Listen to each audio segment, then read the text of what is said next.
Mahalo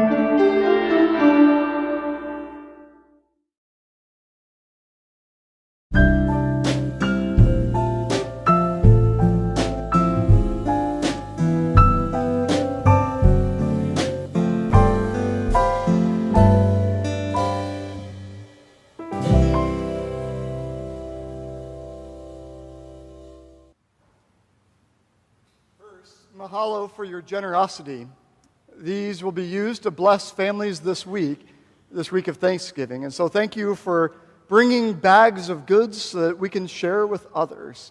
Also, I appreciate the prayers and the time away. Last week I was on Kauai, and 2016 is planned and ready to go. What I learned about the island of Kauai, there's more chickens per capita than people and mosquitoes combined. And the roosters are lovely at 4 in the morning. I didn't realize how many could sing in a concert together. But we have an exciting year ahead in 2016. And so in the next few weeks, you'll see some advertising for the next few sermon series, which I hope you will pay attention to. And your bulletin is your take-home work. If you take that out, this week we're exploring Mark chapter 10 as we continue to work our way through the Gospel of Mark as a community of faith. Looking forward to getting through this and hearing your responses of Mark's gospel and what you've learned and experienced through reading this together. And lastly, many people have asked me about what is going on in front of the women's building wall. Perhaps you noticed it on the way out today. You'll take a look. It's a gratitude garden that is a joint venture with our preschool and adult daycare, the staff, and next week you all. We're painting a garden of gratitude in which right now there's all these little bugs from the little kids' fingers, and little handprints that made wings for bees and doves, and a bunch of adult handprints that are making the leaves of the tree. And in the next 2 weeks, we'll be adding all the things that people are grateful for on this campus and in our lives. With so much bad in the world, perhaps we can have a garden that cultivates gratitude and thanksgiving instead of ill will and hurt. And so with that, would you pray with me as we begin this sermon together? Our God, we are a thankful people. And this is our week that we pause to say thank you. As we gather with friends and family, would you be among us? But today, in this time of worship, may your Spirit shape and nurture us, that we can get the fullness of your kingdom and the image painted within this gospel story. For it's in Jesus' name that we ask. Amen. Over the years, I've found something about myself that I share in common with most people. And that is, I'm not very patient. The word wait is not a very good word. It's one of those 4-letter words. Timex, the watch company, decided to do a survey of how patient are we and how long will we wait for something to happen. So, for example, when you pull up to a red light and get behind a car and the light turns green, how long will you wait before you honk your horn? On average, it's 13 seconds. In Honolulu, it's probably like 30, but nevertheless, it's there. If you're in a movie theater and people are talking, how long will people wait till they shush someone else? 26 seconds. How long will you wait for a table at a restaurant? On average, 13 minutes. Now, for those of you that are in the dating scene, how long ought you to wait for a blind date to show up before you leave? 20 minutes. I thought that was a lot. Not that I've gone on blind dates ever in my life, but that's a long time to wait. But for this week, you have a turkey, you have the stuffing, you got the gravy and the cranberries, you got the fish and the chips, you're ready for the big meal, and someone's late. How long should you wait before you start eating? The average? 20 minutes. If you're late after 20 minutes, too bad. We're eating without you. So this week, maybe that's some good news that you can get your meal in order and eating it while it's still hot. This week, as we know, is Thanksgiving week. We pause for a day to gather with friends and family, to eat, to maybe watch football, to talk story, and to prepare for Good Friday. This is a week that we slow ourselves down to remember why we're thankful. And isn't it too bad that it takes us a holiday to make us slow down enough to say thanks? Well, every year that I've ever preached, I've always preached a Thanksgiving sermon until today. Today is actually a pretty big day in the life of our church. It's called Christ the King Sunday, or the Reign of Christ Sunday. It's the last year of our last Sunday of our liturgical calendar. Next week, we start all over again with Advent 1. Next week is when we turn our attention to the hope of a child that's born among us. Brandon and George and I will have robes on and stoles, and we'll gather together in this holy season to await the coming of Christmas anew. But on this Sunday, we pause to talk about the reign of God among us and this kingdom that Jesus introduces us to that we don't experience yet in fullness. The kingdom of heaven is like. Our parable begins. Today I want to dive into this to understand what is this kingdom of heaven like and why is it painted this way. In the early church, the church gathered in community to talk story and to share the good news of the gospel. In Matthew's gospel, the way he writes it is in chapter 24, he writes about this teaching of Jesus that the day and hour of God's return is not known, and that we should be alert and ready for that. 2 pericopes later, we have the story of the 10 bridesmaids. Why is that important? Well, to understand the history of Matthew's gospel is key here. Matthew is writing in the late 80s AD, after Jesus' death. In other words, 50-something years after Jesus' death, Matthew writes the gospel. They're tired of waiting. In fact, they're sick and tired of waiting for this return of Jesus. The Apostle Paul writes even before Matthew, in the 50s. In his first letter, he's writing to the Thessalonica church, saying to them, don't give up, be patient. Jesus is just a little delayed right now. He will be back. Now you're thinking, David gets a week off, he goes to Kauai, hears a bunch of roosters crowing, and comes back ready to preach about end times. No. But our gospel story and the writings of the New Testament make it quite clear that there is a time in which God's kingdom in its fullness will be established among us. And what do we do in the meantime as we're waiting for the fullness of God's kingdom to come? I don't know about you, but there are some weeks where I get tired of waiting. This kingdom that's going to be marked by love and peace and justice and wholeness. I look into our world and see that we lack that very thing. I don't know about you, but I get sick and tired of waiting for God's kingdom to come in its fullness when there's so much violence in our world.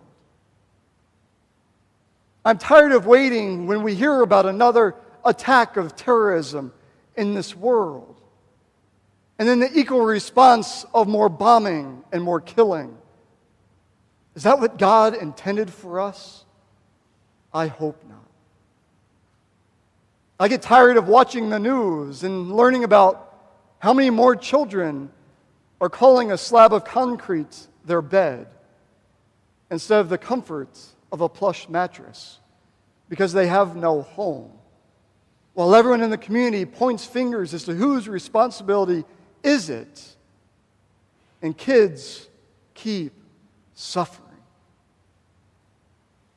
I'm sick and tired of waiting for God's kingdom to come on earth as it is in heaven, when it seems like we'd rather pick on others and what's wrong in their lives than dealing with our own junk in our own lives and creating division and hatred in this world. I guess I just get sick and tired of hoping that God will come and make the world right when there's so much wrong with our world. In the last 2 weeks, we've had countless bombings and attacks around this world. Unfortunately, Paris has gotten all the attention, but did you know in that same period of time, 2,000 people were killed in Africa by suicide bombers? Or in Beirut, there were more bombs set off. Do we know that there is so much evil all around us, and what do we do? It seems that history would teach us a lesson, that violence only begets more violence.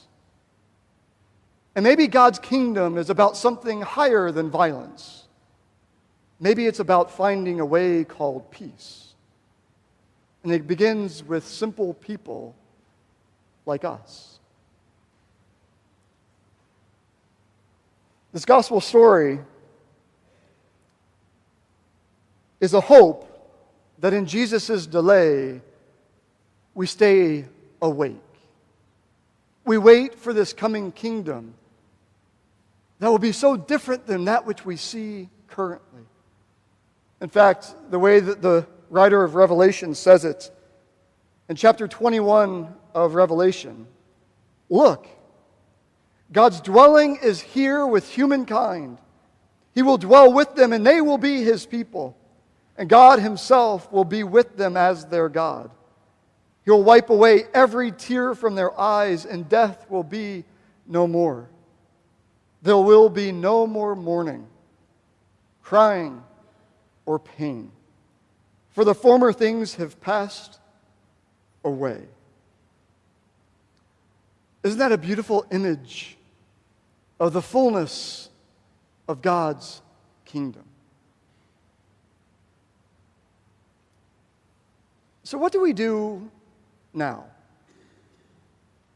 We have this vision of what should be and will be, and we have the reality of what is now. What do we, those that call ourselves Christian, do in the meantime? Perhaps sometimes learning from children is the best thing for us to do. And there's that old little children's song that we recite over and over again in this church. This little light of mine, I'm going to let it shine. And maybe we go back to the actual story of Jesus our Christ. You remember it, right? Little baby born in Bethlehem, flees from the genocide happening in his homeland and flees to Egypt, and then is welcomed back to his homeland as he gets older and lives life for a number of years that no one knows really what he did. And then he suddenly gets baptized, goes out to the desert, comes back and starts doing miracles and teaching as one who has authority. And for 3 years, he traveled around the ancient world, sharing good news about a kingdom that's coming that's different than that which we've seen before. And suddenly the religious establishment didn't like him. He wasn't teaching as they taught. He was teaching a way marked by grace. And certainly the Romans didn't like him either, because he was talking about kingdoms. And there was only one kingdom, the Roman kingdom. And so the very violence of our world is wrapped up in our story of faith. For on Good Friday, the way of the world wins. Jesus marches up a hill to a cross and is nailed through arms and feet and dies 3 hours later. The way of the world wins. But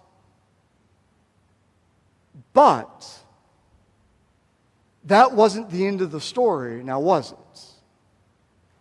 That though the way of the world seemingly won, the actual winning was on Easter Sunday, the day of resurrection. Our faith tradition teaches us that even in death, there is new life. Even at the hands of the worst of what the world can do, God brings new life in the midst of it and invites people like you and like me to shine a little light about the hope that we have in the story of resurrection.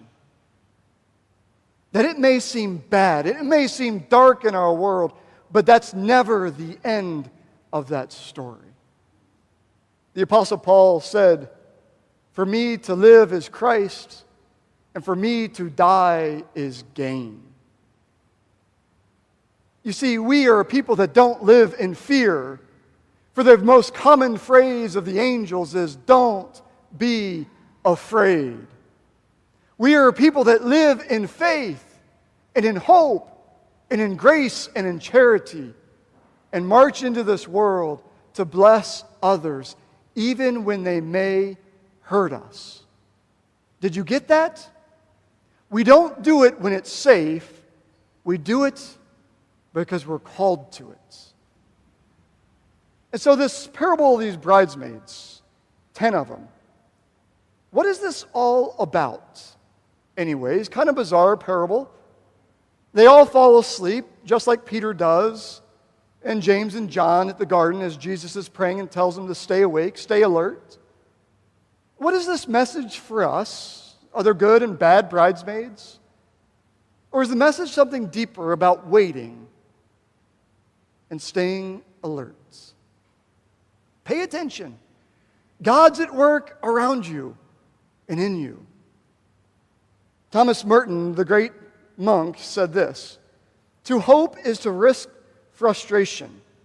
Therefore, make up your mind to risk frustration." What do we learn from these bridesmaids? Number one is stay alert. The very end of that passage is a call to the Christian community in 85 to 86 AD. Don't fall asleep. Don't run away. Keep alert. God is coming, but also God is here even now. Yogi Berra said this: "Stay alert because you can observe a lot by just watching." Have you seen goodness around you? I have. I saw young children just a minute ago bring food up in their hands. And then teenagers bring the bags of food to the front that you have given in order to bless others. This week, I saw countless volunteers on our campus ensuring that the homeless families had a place to sleep that was air-conditioned and safe with Family Promise. This week, I saw 182 little kids come and put one little finger on one little wall to make a little bugs. This week, around our world, goodness prevailed. And for some reason, we didn't hear about it. And so stay alert. Listen. And point out the positive. And secondly, on this week of Thanksgiving, what if we lived as a people in the spirit of thankfulness? About a month ago, my wife got a new journal. That every morning before I wake up, she sits and fills up a page every day of all the things that she's thankful for that day. And the things that she saw the day before that she's thankful about. At the end of my trip to Kauai, she came and joined me, and she shared with me how this has made a difference in her life. And now she sees goodness everywhere, and she's thankful about everything. It's changed her perspective about how she's seeing the world. What's feeding your perspective right now? If you're watching the news shows, turn them off. Turn them off. Instead, grab things like a gospel and read about the way in which God's kingdom is unfolding before us. If you're discouraged and feeling hopeless, go out and volunteer and serve someone else. And I guarantee you, you'll be different. If you're feeling like you don't have enough, give more. Because in giving more, we find out that we receive. If you're feeling lonely, reach out to another and have a cup of coffee and do life together. There's so much good happening around us right now. What if the church, us, the people of God, began to show and highlight how there's light breaking through the darkness everywhere right now? That God's kingdom isn't losing, it's actually winning. And that there's beauty emerging. You see, I have this problem. I don't like four-letter words. And I certainly don't like the word wait. God, I want your kingdom on earth as is in heaven now, not sometime out there in the future. How do I learn to be present now? Well, it was a simple tattoo. A man who was wed to his watch was always looking at his time. He was always worried about missing something or being late or wasting time. It became such a problem that it began to affect those around him because he was so focused on time. And so his girlfriend invited him to lose his watch. And so he took off his watch and began to live without his watch. But he soon discovered this thing called a cell phone that has a clock. So instead of looking down, he pulled it out. He was bound to this moment. But not in a freeing way, but in a captive way. And he never wanted to wait because waiting would be disruptive to his life. Well, one morning he woke up and looked at his girlfriend and said, "Hey, I figured it out. I know what I'm going to do. I can't live like this anymore. I'm getting a tattoo." And she said, "You don't like needles, and you're afraid of tattoos." And he said, "It's going to be a real simple tattoo." And so he walked into a tattoo parlor and said to the artist, "I just want a small tattoo on my wrist. Can you do that?" Now, that tattoo artist said, "Sure," and pulled out a book of things that he could put on his wrist. And the man just smiled and said, "I don't want anything fancy. I just need 3 letters." So suddenly the tattoo artist started to fill it in. N-O-W. Now. Now is what we have. In the waiting in the now, we find beauty and thankfulness. We find God at work now around us.